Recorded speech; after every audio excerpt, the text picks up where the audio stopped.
législatives françaises. M. Mehdi Redat, candidat aux prochaines législatives françaises, a tenu une conférence de presse ce mercredi 11 mai 2022 à l'hôtel Radisson Dakar. La rencontre avec la presse entre dans le cadre de sa campagne au pays de la Teranga pour la 9e circonscription des Français de l'étranger.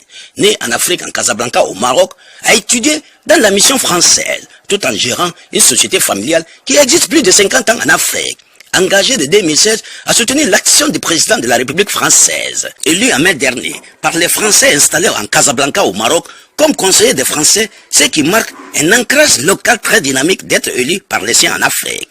Après avoir adressé une lettre à l'ensemble des Français pour leur annoncer son intention de se présenter à la députation pour représenter les Français d'Afrique, du Maghreb et de l'Afrique de l'Ouest. Candidat d'horizon qui est une nouvelle donne politique, soutenue par Édouard Philippe, ex-premier ministre d'Emmanuel Macron. Une raison de plus de battre le macadam chez ses compatriotes français établis au Sénégal, afin de les convaincre à l'effet de porter leur voix et leur espérance lors des prochaines élections législatives françaises. Sur ces préoccupations, M. Mehdi Redat est très clair là-dessus. Mes préoccupations sont la préoccupation des Français qui habitent ici.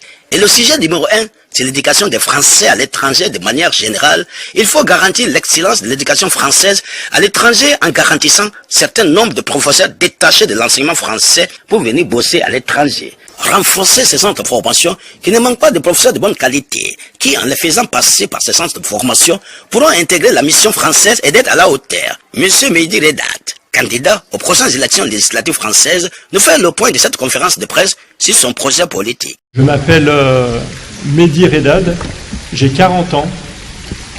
Je suis né en Afrique. Je suis né à Casablanca, j'y ai grandi.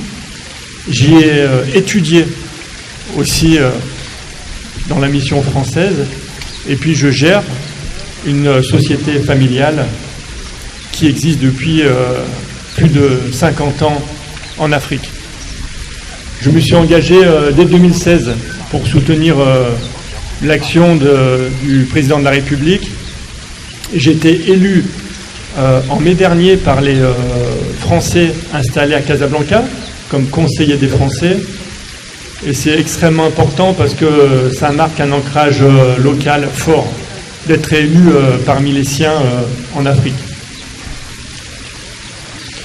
J'ai envoyé une lettre à l'ensemble des Français il y a quelques jours pour leur annoncer mon intention de me présenter à la députation pour représenter les Français d'Afrique, du Maghreb et d'Afrique de l'Ouest. Et aujourd'hui, c'est ma première intervention et je tenais à la faire de vive voix à Dakar avec vous pour vous annoncer mon intention de me présenter à l'Assemblée nationale.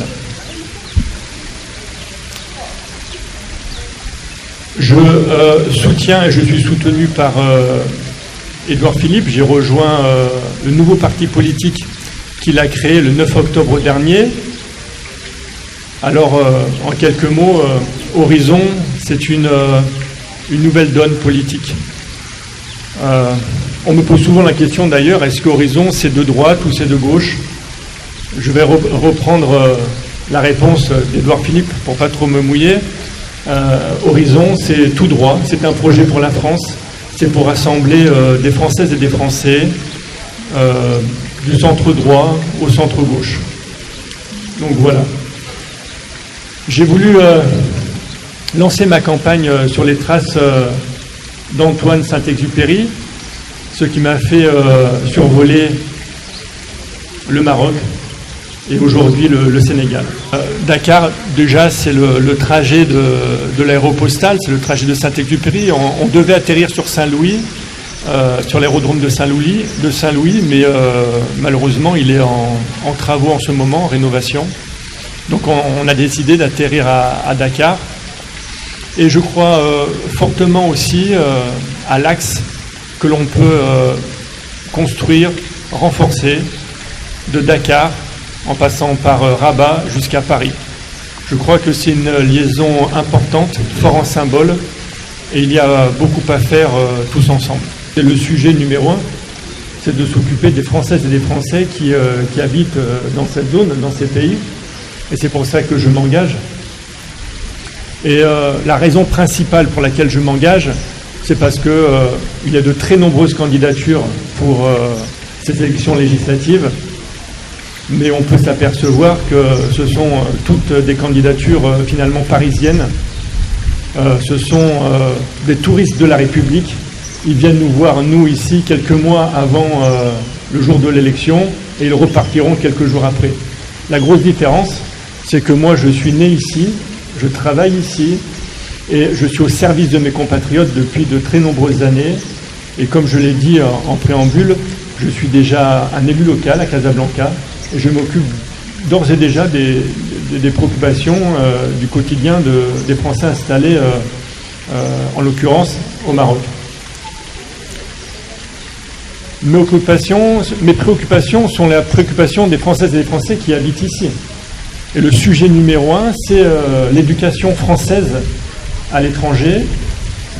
Il y a 2 sujets, mais on va élaborer peut-être un peu plus tard, et je vous enverrai de toute façon mon programme, mais de manière générale, sur l'éducation, il faut à la fois garantir l'excellence de l'éducation française à l'étranger, en garantissant un certain nombre de professeurs détachés de l'enseignement français pour venir justement travailler à l'étranger.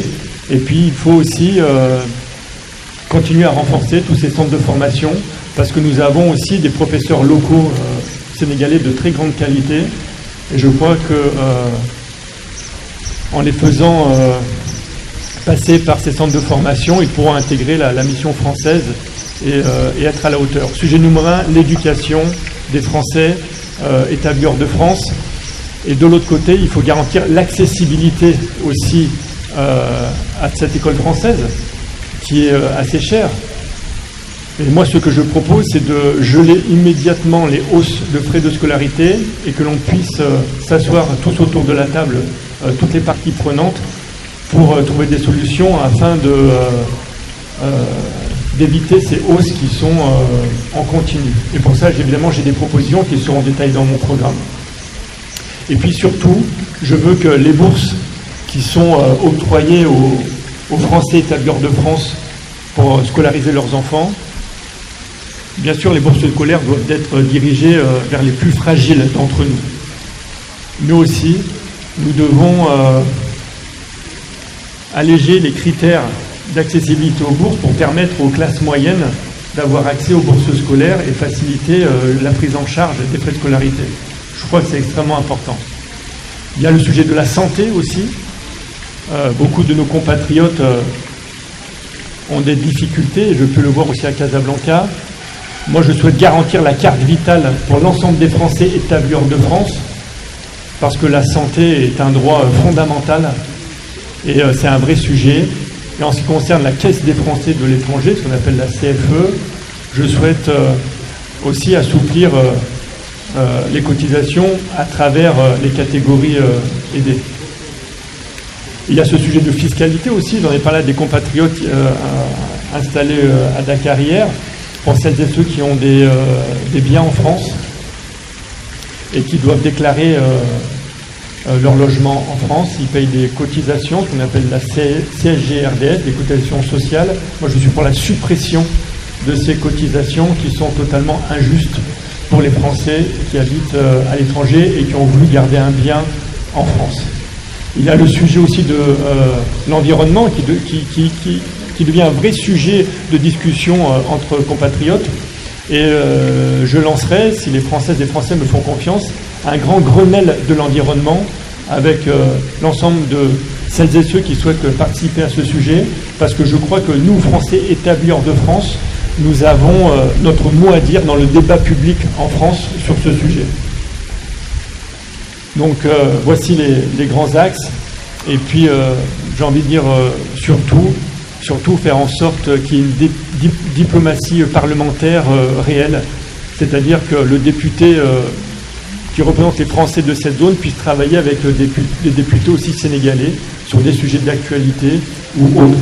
J'imagine qu'on peut travailler main dans la main ensemble pour renforcer nos liens de partenariat.